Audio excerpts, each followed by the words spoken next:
And for more on China and the Pyeongchang Games, I'm joined by sports journalist Dong Jun in Beijing. So, Jun, China's medal count is expected to double the Sochi Winter Games. Which sports and Chinese athletes are the ones to watch?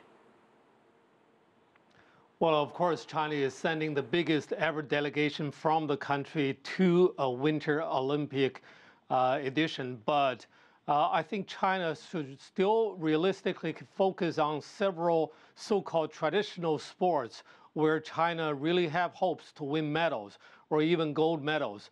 Because now the local media inside China are setting their target, the target on repeating what they have achieved in Sochi 4 years ago, instead of hoping too much, unrealistically on as many as 10 medals as forecasted by some Western media, because China, after 4 years, China remained relatively strong in short track speed skating, figure skating, and some, sports. Snowboarding is still relatively new in China, for China, but with some hope to win a medal.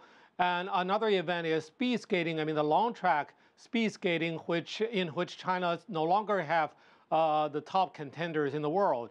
So we will still be focusing on short track speed skating and figure skating, but most of these hopefuls for the medal or gold medal are in their first time for Winter Olympic Games. And talking about these games, President Xi Jinping outlined a goal of getting 300 million Chinese on skis and skates by 2020. Do you think these Pyeongchang Winter Games could help inspire the next generation of Chinese athletes? Absolutely. I think, China has sent a quite qualified delegation of officials and technicians who will be playing a very important role when, in 2022, Beijing and Zhangjiakou will be hosting the Winter Games at home. So they will be on the ground to try to learn and build up their experience. And at the same time, the media coverage, and as well as the young people, back in China, their enthusiasm and their learning about winter sports will pay off.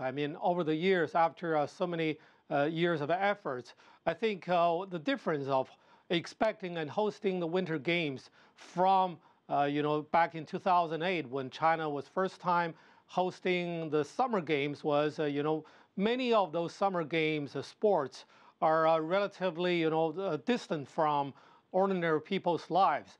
But now, when you look at winter sports, although China can only compete in 5 winter sports among the 15 on offer, but almost all of the 5 sports have a pretty strong, fan base here back in China, where young people really practice instead of just purely watching. So I think South Korea is also using this attraction to appeal to young Chinese visitors and tourists to go to Pyeongchang to see the Olympics unveil. All right, good things to watch for, Dong Jun in Beijing. Thank you for joining us.